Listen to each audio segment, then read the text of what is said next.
Welcome to a new edition of the Famous Interviews with Joe Dimino. On this episode, we talk with military author, Harvard grad, and combat veteran John Davis. He grew up in Iowa and joined the Army after failing out of community college. He served multiple combat tours as an Infantry Squad Leader in the 101st Airborne Division. He earned his bachelor's degree from St. Joseph's College and his master's in education from Harvard. John started writing and coaching student veterans while working for the VA.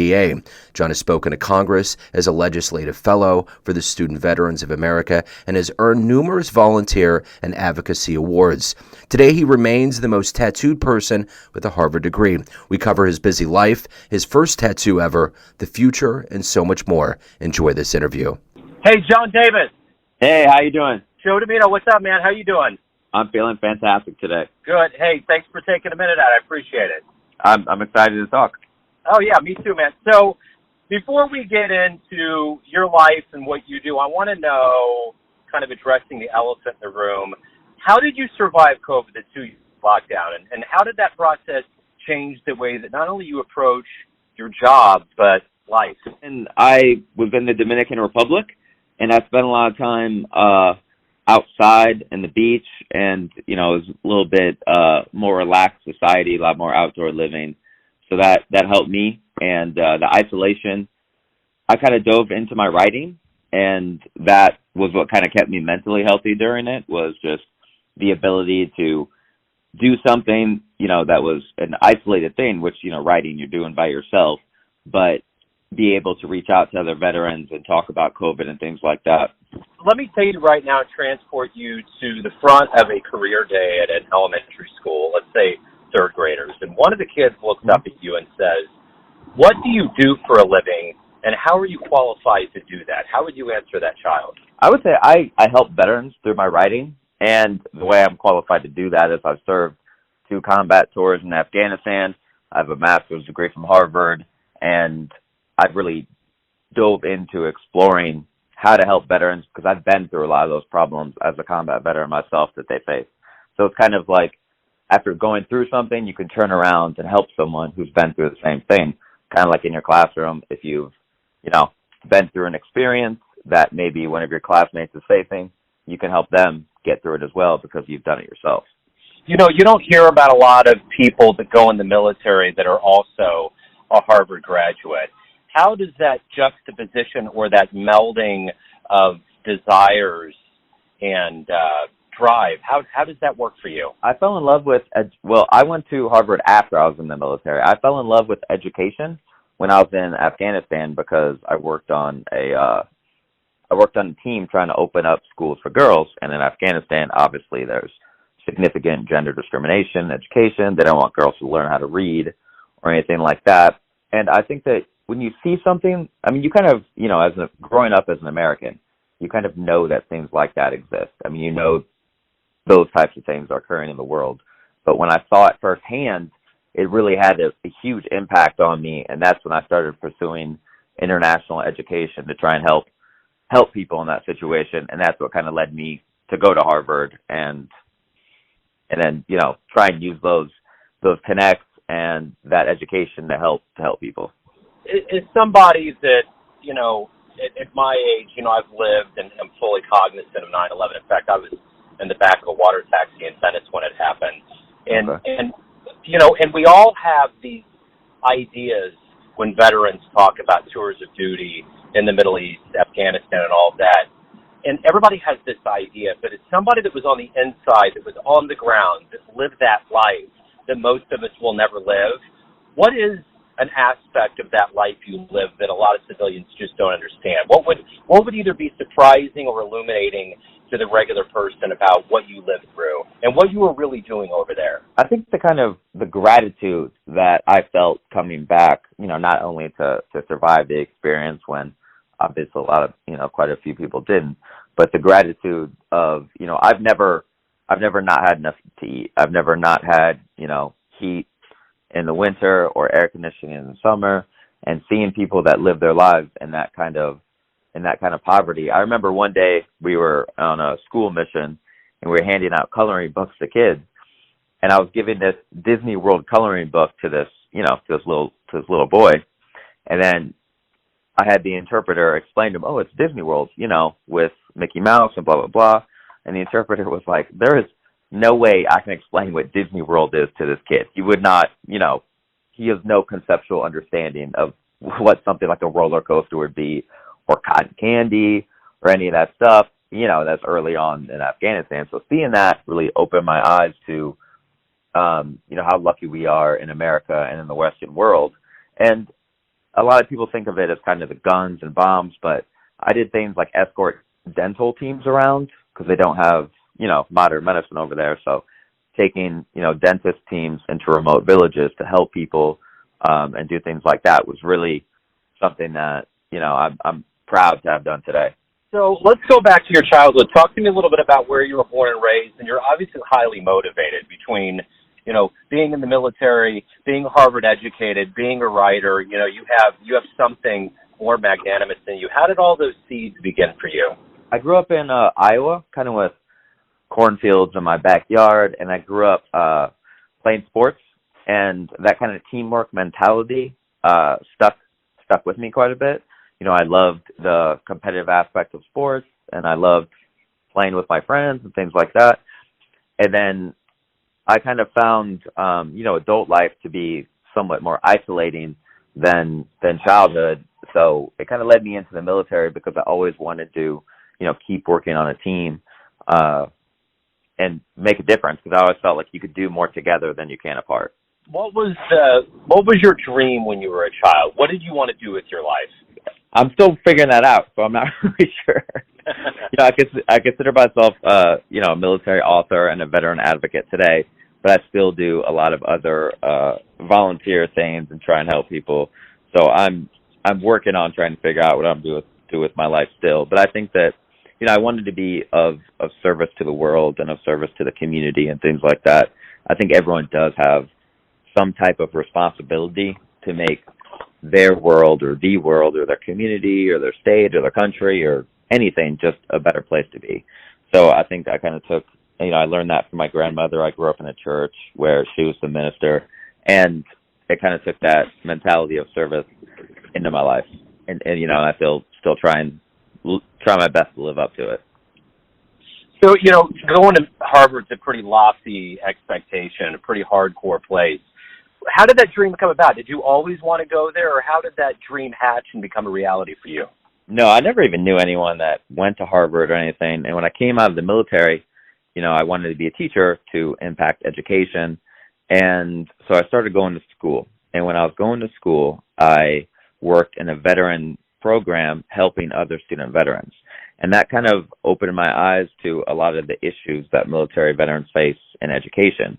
Because by the time we get to college, traditionally we're older, we're more likely to have families, more likely to require employment during education, and well over 50% of student veterans have some type of service-connected disability. Like I was injured in some explosions in Afghanistan and had to deal with, PTSD, some TBI, and back problems and things. And I think it's so easy for us as veterans to look at the negative aspects of the military, like the things I just mentioned, and forget the advantage that being a veteran provides in life. Because in the military, you do learn certain things like discipline and grit and perseverance. I mean, I remember my first college class as an undergrad. I showed up like 20 minutes early, and I waited and waited and waited, in the classroom until I was sure I was in the wrong room or something. And finally the class comes in with probably more than half the people coming in late on the very first day, which is just an unforgivable sin in military culture. And, the second week was kind of like that too, where the professor's like, he told us to read a chapter of our textbook. And then when it came time, he said, who read the chapter? And I was the only person in the whole room of like 30 students that had done the reading, because, he told me to do it and I did it, and I was used to following orders. So that kind of made sense to me. And taking that kind of discipline into my education really enabled me to excel in the classroom, because I had, more maturity than most of the other students. I was, I think, 29 when I first went to college. While you were in the military, is there a moment, is there like a mission or something that happened that you think back on that you're the proudest of, that you always remember as something that was a highlight?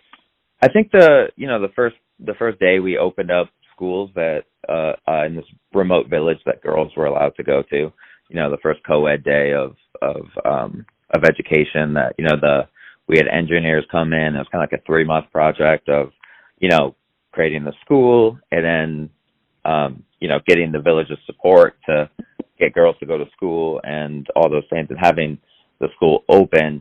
And then obviously when you do something like that, there's going to be pushback from certain groups, but seeing the little girls go to school for the first time, I remember the morning we kind of, we were worried that maybe someone would attack the school or something. And the morning we're outside and helped escort the girls to school, like kind of, throughout this village to provide security, and seeing them all, there's probably only like between 8 to 10 girls that, that went to school between the ages of like, I don't know, maybe 5 and 12, but seeing them all kind of, holding their textbooks in their hands and, in their nice school clothes and walking to school and kind of supporting education that way, I think was a really good feeling. And so I would say that's probably the one that sticks out to me most, kind of that moment of little girls going to school for the first time.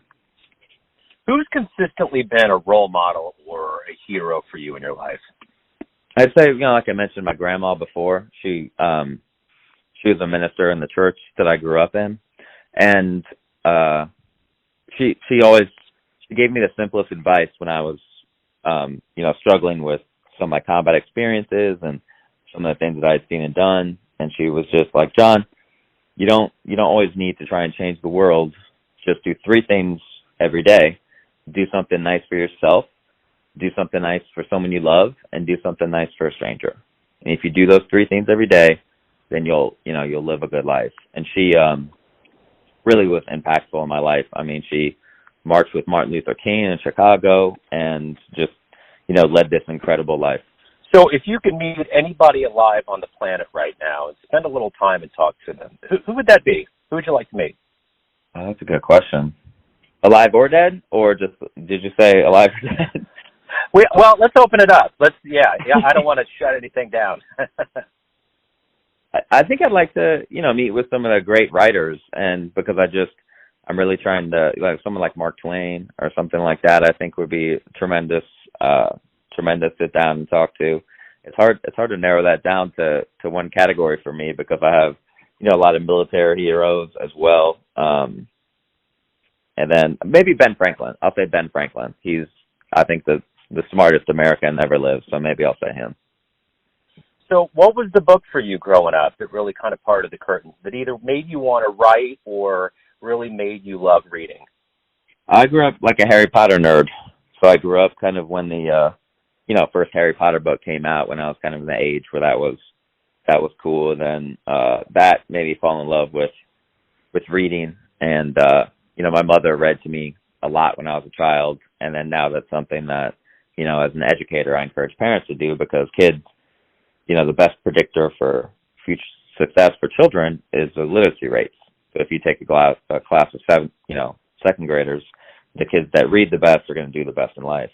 And so, I do some literacy stuff with different educational groups, kind of a varied life that I try to lead. But I would say Harry Potter, probably the thing that got me most interested and passionate about reading. And now I try and read as much different things as I can, because in order to be a good writer, you have to be a good reader. Let's say you have a dream tonight and you run into like the younger version of yourself, in your early 20s, and you can give that younger version a piece of advice based on the wisdom that you've gained throughout your life. And this isn't about regret, it's about, living life. What would you tell your younger version? First, I'd probably give them some good investments, maybe invest in Google or something like that. But I would say just, one thing that I think can't be rushed in life is experiences. Experience is always kind of the best teacher. And some of the, it's at the time when I look back at some of my military experiences, especially when I first got out of the military, I viewed them as these horrible events that, I struggled with and, still kind of impact me to this day. But looking back, I think I've gotten to the point of post-traumatic growth through some of those things. So I might tell younger John to avoid one or two girlfriends that didn't work out, but I'm not sure I'd want to change too much because I've been very fortunate. So as the most tattooed Harvard graduate, what was your first tattoo and why'd you get it? My first tattoo was a cross on my arm, and it was probably just to upset my mother. And she's a judge, so she didn't have a very good view of tattoos because she only saw tattoos on criminals that she was sending to jail. And then it kind of became an addiction that I still have to this day. But the problem is I don't really have any space left. So if I want to get any more tattoos, I'm gonna have to get some removed or tattoo my neck or my hands, which I promised my mother I wouldn't do. Gotcha. So what's been the best fan letter you've ever gotten? Any response from your work that you've received from somebody that's blown you away? I think that when I first wrote my book to help student veterans, it's such a kind of a small category of people because, if you're a veteran and you've already been through education, you're not interested in education, then, some of the lessons and things might not be impactful for you. But I've gotten some emails from administrators and schools who have come across my book, and they've been using it as part of their program. And they have, I've heard that, like, there's certain schools that give it to student veterans on their first day, and then since they started doing that, their graduation rates have gone up. So I've gotten some personal thank yous from people. One mother who bought the book for her son, who was starting college, who was kind of struggling to get out in the military, and she said that he read the book, highlighted it, and then managed to have a successful year in college. And she didn't, she said he probably couldn't have done it without my book and some of the advice in there. So everyone has a perception of you, your family, your friends, your fans, but ultimately you live your life. You have a perception of yourself. Who do you think you are? I think I'm someone just kind of trying and make it. I mean, I try and make life an adventure. So I consider myself kind of an adventurer. Right now I'm in Washington, D.C. for this military conference that I got to speak at and do this panel. And next week I go to Japan. So I'm kind of just someone that tries to, at the end of my life, I want to have the most varied experiences that I possibly can. And I'm going to Japan because I'm working on future projects for how to connect veterans with PTSD to nature, because I feel like nature is a great healer and sometimes a better healer than, the modern medicine or Xanax or something we get. So I think I'm someone that's just kind of trying to figure it out and have a good time along the way. I don't really take life very seriously. I think that sometimes you get in trouble if you try. We're not getting out alive, so you might as well have a good time. So I would say an adventurer, in a word. Right on. John, this has been great, man. Thank you for taking time out. Good luck with everything. Travel well, man. Yeah, and, if anyone listening to this wants to read some of my work, my website is johnhdaviswriter.com, and my book is Combat to College, and I have other resources and articles on my website. Yeah, I wanted to make sure to get that in there before. So, yeah, that's the one-stop shop for everything that's related to you and your writing and everything, correct? Yep, all my contact information's on there. If anyone has any questions, I'm always available. Right on, man. Hey, John, thanks again, man. Take it easy. Thank you so much. Thanks for tuning in to another famous interview with Joe Dimino, where we cover the world of art, literature, and music around the globe. If you want to hear more interviews, visit the Famous Interviews with Joe Dimino channel on YouTube. Thanks again for listening, and until next time.